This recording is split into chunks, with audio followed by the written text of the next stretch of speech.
Beyond, do stay with us for the latest news and updates. My name is George Maringa. Thank you for joining us. Let's begin with our top story. More than 15 elected leaders from Mount Kenya West are currently holding a meeting at the Kenya Methodist University to discuss the unity of the region as well as its political future.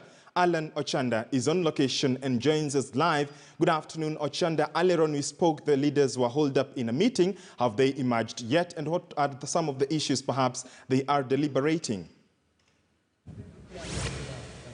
Well, good afternoon to you, George. Indeed, we are at the Kenya Methodist University here in Meru County, where a host of more than 15 elected leaders led by several governors, including Anne Waiguru of Kirinyaga County, Lee Kinyanjui of Nakuru County. We've seen former Kiambu County Governor William Kaboga, and of course the sitting governor, James Nyoro, here, and of course some elected leaders here. And of course they are holding their meeting here. Of course they are largely from the western part of the mountain, but they are here in the eastern part of the mountain. Of course, without much ado, we're just going straight to one of the attendees here, the governor of Kirinyaga, Anne Waiguru, to just put the intrigues into perspective, of course, about their objective, what actually informs the snubbing of the local leaders. Of course, the local leaders have not shown up. She'll be responding to such questions. So thanks a lot, Governor, for making time for KTN News Live at 1. Maybe you just tell us, we've seen a host of leaders here, you and of course other sitting governors, elected leaders here. What is the objective of the meeting here at the Kenya University? The objective of this meeting, and thank you for this opportunity to address the public.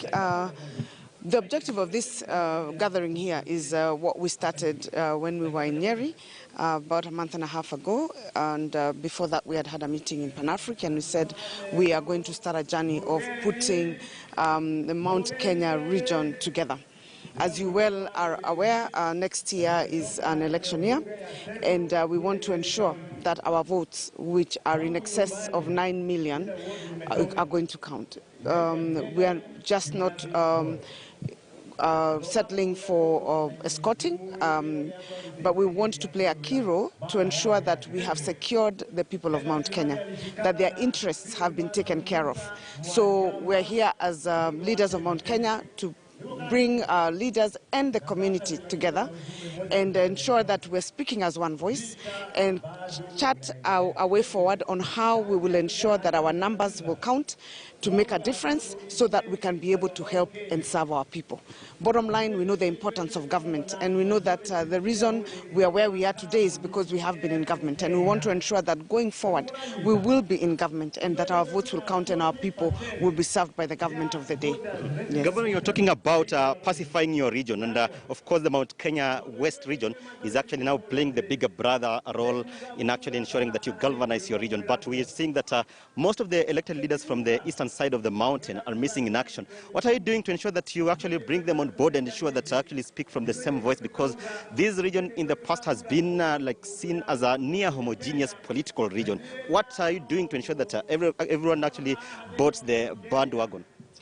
Well, we're doing everything that we can. The fact that we've even brought the meeting here is to ensure that that notion of saying that there is East and West, that notion is no longer there. We have leaders here who also come from Meru. The people here, majority of the people who are here, are from this region. The leaders who are not here, many of them, some of them are coming late, and some have sent apologies, but we're together. And we're talking together as governors especially, and as members of parliament, and we will move as we move on, increase the numbers, because people want to first see what agenda you have and then see where it is that you're going and then decide how to join.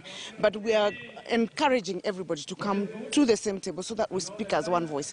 If we allow ourselves to go in different directions, then it will serve other interests that are not the interests of this region. And therefore, one of the things that we wanted to do today is to ensure that we're speaking in one voice, that we're demonstrating that Mount Kenya region is staying as one, that we are going to do everything we can to ensure that all the leaders in Mount Kenya are speaking in one voice. And the reason for the unity of Mount Kenya is for the economic empowerment of our people. Our young people are complaining, they have businesses are suffering, and if we continue being divided the way we are divided, we will never benefit from the government. And therefore, we want all of us to start speaking in one voice to help our people, our businesses to be brought up, the ones that have gone down, especially because of COVID and other challenges. And then our agricultural sector, people in Mount Kenya, we've been the ones that have been leading in the agricultural sector, and we have been suffering. So those are the conversations that we're having to ensure that we are speaking. And because we are leaders, we know that if we are not in government, if we do not participate in the formation of the next government, we'll be left out and our people are going to suffer economically. So that's why we are here. Maybe one final one. Actually, a host of leaders actually claim that you're coming in the guise of economic empowerment, yet these series of meetings were triggered by the coronation of Justin Muturi, the Speaker of the National Assembly. And we are here, we can actually listen to the speeches, and every speaker is actually pouring praises to the agriculture CS Peter Munya. Is it a sibling rivalry within the mountain, or is it just one clear objective of economic empowerment? I don't think we have decided any particular individual is going to be our leader as of now. But we intend to get to a place where we'll choose 3 or 4 of us who will be sitting on negotiating tables with those who want to run this country in future to negotiate on our behalf. But we are not reached there yet. The reason that Munya is being mentioned here is because he's the host. If you come to Kirinyaga, they will mention me. Even here, many people have mentioned me. So you can't say that it is praise or it is sibling rivalry. We've invited everybody. This meeting, we invited anyone who wants or has an ambition or doesn't have an ambition, who belongs to Mount Kenya, to come together and ensure that we're speaking in one voice. And eventually, as a mountain, we will agree who amongst all these people is suitable to go and lead us in the next government, whichever government we decide we are going to support. But more than anything else, we are also considering putting our own presidential candidate as a region, so as to ensure that we are also being considered at the decision-making table. Thanks so much, Governor. We shall be catching up later, maybe at 4 p.m. Well, George, listening to what the governor is actually saying is that they're actually just acting with a lot of abundance of caution, so that they could not be on the menu, but ensure that they are actually on the negotiating table. Come next year, of course, the general election next year, presidential poll, they will ensure they actually fill a presidential candidate from this area. Also remember that, yes, the local leaders have snapped the event, but they are saying their main objective is to ensure they bring everybody on the bandwagon and ensure they actually pacify the region by ensuring their bargaining power is quite solid and go back to their past formation of a near homogeneous political region and moving in the same direction. George. Indeed, our very own Alan Ochenda joining us live from Meru County, our eyes and ears on that story, and a comprehensive report will be coming to you in our subsequent